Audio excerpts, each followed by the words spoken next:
But ওই যে বলি যে পরিশ্রম করাটাই একটা যোগ্যতা, ওই যোগ্যতাটা থেকে কেউ বঞ্চিত হয় না। ওই যোগ্যতাটা সবার জন্য উন্মুক্ত, ওই যোগ্যতার কোনো সিট সংখ্যা নাই, ওই যোগ্যতায় কোনো এমন কিছু নাই যে হ্যাঁ এই কয়টা সিট আছে চান্স পাওয়ার জন্য, চান্স পাওয়ার জন্য আছে, কিন্তু এই কয়টা সিট যোগ্যতা অর্জনের জন্য নাই। যোগ্যতা অর্জনের জন্য অফুরন্ত সিট। পরিশ্রম করার যে যোগ্যতা, এই যোগ্যতার জন্য আনলিমিটেড সিট আছে। ঠিক আছে, তুমি এখন ওই যোগ্যতাটা অর্জন করবা কি করবা না, it's up to you.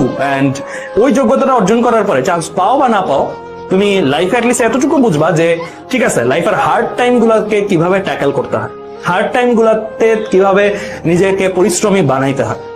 And আমি আরেকটা কথাও বলি সবসময় যে অ্যাডমিশন লাইফ, এইচএসসি লাইফটা হচ্ছে মানুষকে অনেক বড় করে মেন্টালি।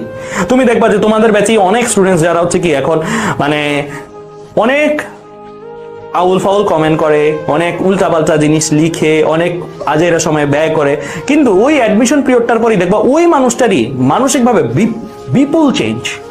ওই মানুষটারকে দেখবা যে আর কোনো অসংলগ্ন কথাবার্তা বলে না, ওই মানুষটা দেখবা যে চেঞ্জ হয়ে গেছে। কেন? কারণ সে লাইফের হার্ড টাইম দেখে আসছে। লাইফের হার্ড টাইম যদি দেখে আসে, ওই মানুষটার মধ্যে আসলে কি ওই যে ওই ইম্যাচিউর ফান গুলো আর ফান লাগে না আর কি। ঠিক আছে, সো এই ধাপটা তোমাদের আর কয়েকদিনের মধ্যেই শুরু হবে। তোমরাই এখন পরীক্ষার্থী, তোমাদের উপরে আর কোনো পরীক্ষার্থী নেই। নেক্সট কিন্তু আর কোনো ছাদ নেই মাথার উপরে, এখন জাস্ট তোমাদেরই ছাদ হিসেবে কাজ করতে হবে। তোমাদেরই এখন ডিরেক্ট ফাইটটা দিতে হবে।